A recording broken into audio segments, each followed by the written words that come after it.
মদিনার মনোয়ারার পবিত্র ভূমিতে এমন একটি স্থান আছে যেখানে শায়িত আছেন নবী হযরত মুহাম্মদ সাল্লাল্লাহু আলাইহি সাল্লামের পরিবারের সদস্য, হাজারো সাহাবী এবং ইসলামের মহান ব্যক্তিত্বরা।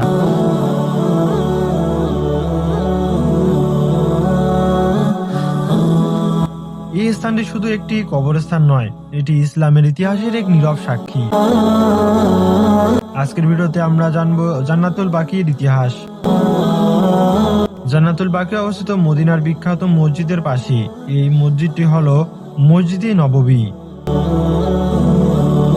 মসজিদের পূর্ব পাশে এই কবরস্থান অবস্থিত। আজ এই পৃথিবীর অন্যতম গুরুত্বপূর্ণ ইসলামিক ঐতিহাসিক স্থান। বাকি শব্দের অর্থ হলো গাছপালায় ভরা একটি জমি। প্রাচীন সময়ে এই এলাকায় অনেক ঘরকাত নামের গাছ ছিল, সেই কারণে এই জায়গার নাম হয়ে যায় বাকিয়াল গরকাত। মদিনার হিজরতের পরে মুসলমানদের জন্য একটি কবরস্থানের প্রয়োজন পড়ে। তখন নবী মুহাম্মদ সাল্লাল্লাহু আলাইহি সাল্লাম এই স্থানটি নির্বাচন করেন মুসলমানদের কবরস্থানের জন্য। প্রথম যে সাহাবীকে এখানে দাফন করা হয় তিনি ছিলেন উসমান ইবনে মাজউন রাদিয়াল্লাহু তাআলা আনহু। এরপর ধীরে ধীরে অনেক সাহাবী এখানে দাফন হতে থাকেন।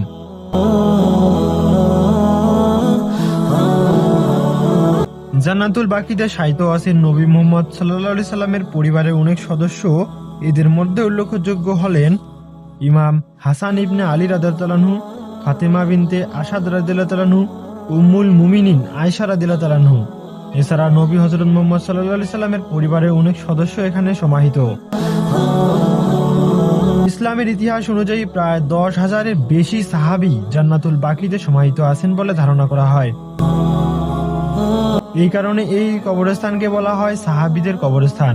এখানে শায়িত আছেন ইসলামের বহু মহান ব্যক্তিত্ব।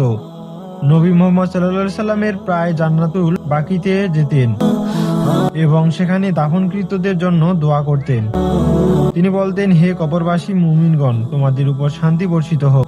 এটি আমাদের শিখায় মৃতদের জন্য দোয়া করা কত গুরুত্বপূর্ণ। আজও বিশ্বের বিভিন্ন দেশ থেকে হাজী ও উমরা পালনকারীরা এই কবরস্থান জিয়ারত করতে আসেন।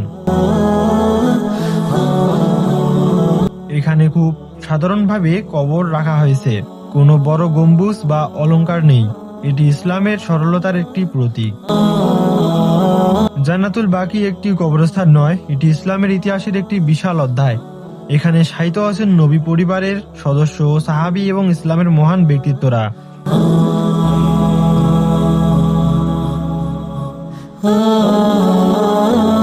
যদি ভিডিওটি ভালো লাগে থাকে তাহলে লাইক দিন, চ্যানেলটি সাবস্ক্রাইব করতে ভুলবেন না এবং ইসলামের ইতিহাস জানতে আমাদের সাথেই থাকুন।